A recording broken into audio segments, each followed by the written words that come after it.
that first of all that I'm always shiny, and if you are listening to my podcast, not watching on YouTube, um, my there's reflection on my arms uh, that, and it's you. So here's why I'm always shiny. Okay, I'm not talking about my personality. I'm talking about literally. I'm shiny because I'm either coming from the gym, so it's sweat. I sweat very fast, uh, or I'm coming out of the ice plunge, and I work out of my garage, which is a studio, which is attached in my ice plunge, and sauna's inside the garage, outside the garage. So I'm coming directly out of my ice plunge, or I'm coming out of my sauna, which is also sweaty, or, and this is why I'm shiny today. I'm holding a bottle of natural insect repellent because my studio is in my garage and my door's wide open and there's a shitload of mosquitoes.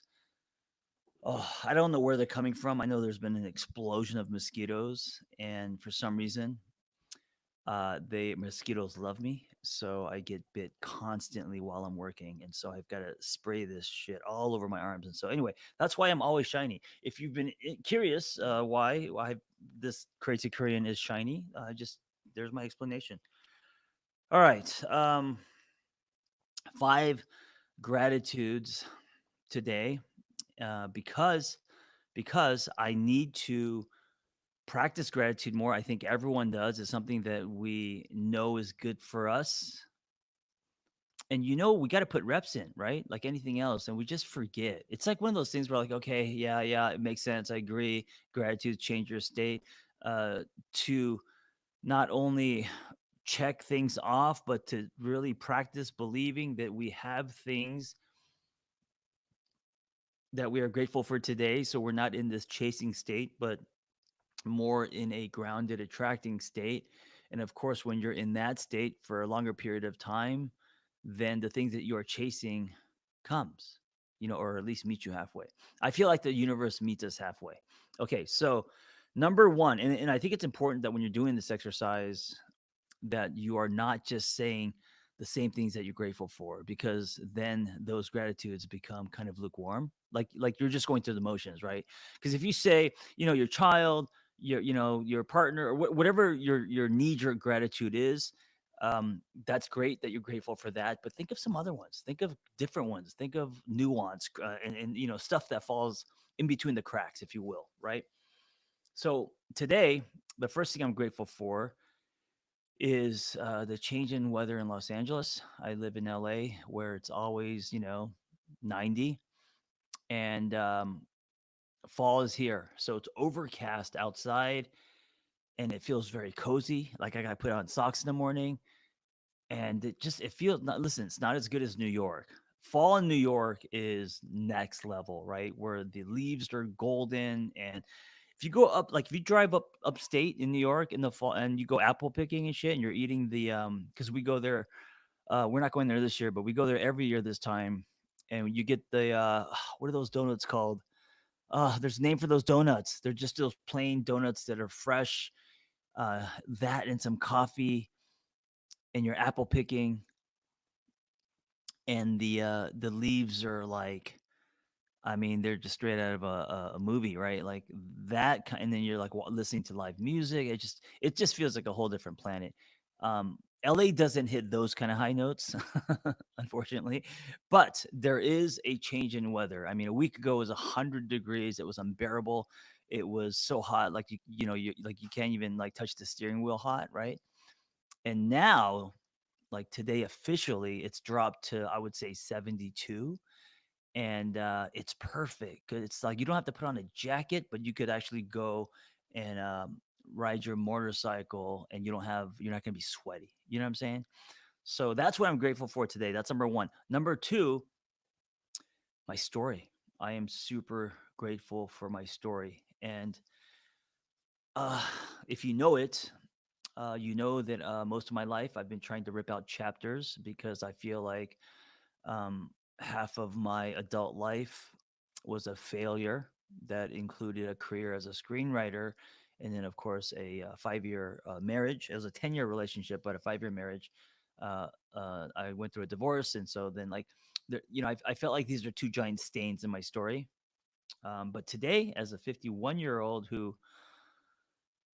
has a very different life than when I was 35, um, I'm so grateful for my story.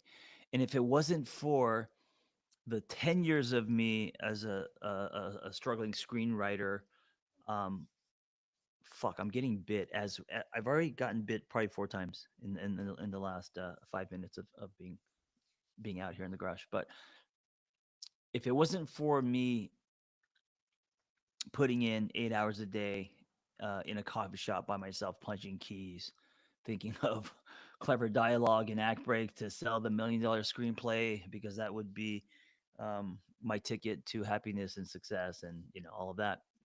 If it wasn't for me laying tracks then, I wouldn't be able to pump out these self betterment books the way that I do. You know, um, I write very fast, and it's not because I suddenly have acquired a gift. It's because I put in 10 years writing my ass off every day.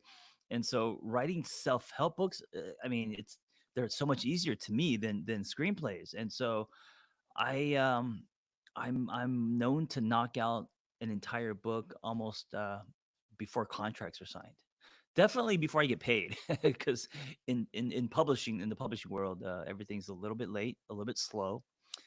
Checks roll in, not so fast, and so by the time you get, it goes to your agency and it goes through the whole system, it takes a while. So I'm turning in first drafts of books before even getting my first check, and that is because of my story. That is because I was forced. I mean, I wasn't forced, but because I was. I mean, I felt like I was forced because I put a lot of weight on um, trying to make it as a screenwriter, because I was tied to my worth and being a husband and what I thought I needed to bring to the table. There was a lot of desperation. That desperation translated into forcing myself to sit in coffee shops for 8 hours a day, and that has paid off significantly as an author today. So I'm grateful for that part of my story.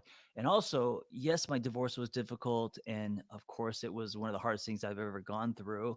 But at the same time, if it wasn't for my divorce, I mean, I would, I don't know where I would be or who I would be.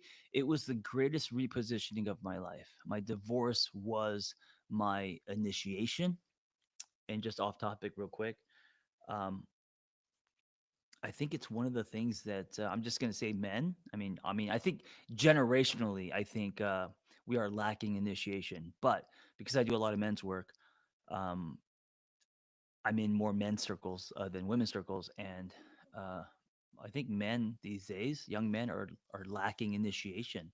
I feel like you need to go through your version of a hero's journey to come back to the village changed, and not a lot of young men are doing that. I think a lot of young men these days are. I mean, they're savvy as fuck. They know a lot of things. But they almost have too much information. Where um, instead of just throwing themselves into something, they're evaluating everything. Right? They're running everything through uh, GPT uh, chat and weighing options almost too much, where it's like you just got to go out and do shit and fall on your ass, right? Like that's kind of gone now, I think, because um, as a society we are so advanced, you know. Uh, Bumpers, lots of bumpers these days. But my point is that that call to adventure was ignited by my divorce, and because of that, I am so grateful today. So, fall kicking in, one gratitude I'm super grateful for. I feel that in my body, not just saying it. Um, Even though we are not going apple picking in upstate New York this year, unfortunately. My divorce, super grateful for my divorce and that part of my story, which I used to think was a giant stain. My quote unquote failed attempt at screenwriting, my career, that I'm super grateful for because it laid tracks and makes me a better writer, an author, a better author today. Number four, I'm gonna say I am super grateful for my change in fitness. So if you don't know, I've been CrossFitting since I was 35. 35 is when I did my first squat,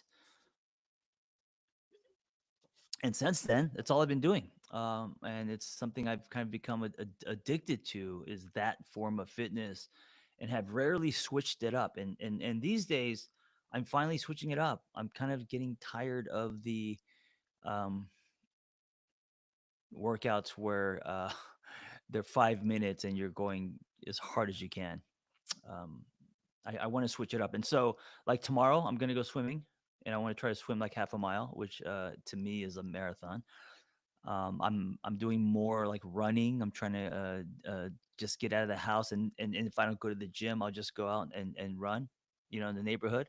So I'm grateful for, I don't know what the word is. I'm grateful for my giving permission to myself to do different types of fitness. It feels honest to me. It feels right. And finally, I'm gonna say my last gratitude number five. And by the way, I hope you're thinking about what you're grateful for today. That isn't what you're usually grateful for. That was me buying some time as I think about number five. And I want to be honest. I don't want to just throw shit out there. So let me think about this. Let me drop into my body and try to feel what I'm grateful for today. Number five. Oh, I know. It's my setup. It's my home. My little ranch style house here in Altadena. I grew up in Los Angeles, and the dream was always to have a house in the Hollywood Hills, made of glass, like a fancy modern house. My favorite house is Spanish style or ranch style, and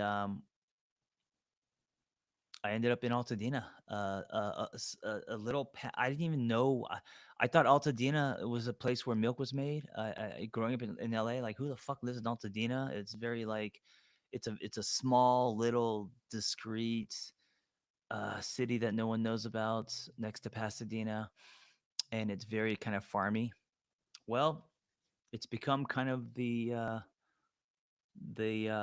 trending city now. It's I think it's one of the fastest growing cities in LA, and it's because in Altadena there's backyards, and there's land, and there's driveways, and I think it's also like a zone for animals. Like I think it has like a farming zone where you could have horses and chickens. And anyway, post pandemic, it's kind of become where everyone is trying to buy homes, and I mean, not just here, but it's kind of blown up. And we got here right before the explosion of real estate, and I'm so grateful. I'm so grateful for this little home where I have my studio, my sauna, my ice plunge. This is where I work out of.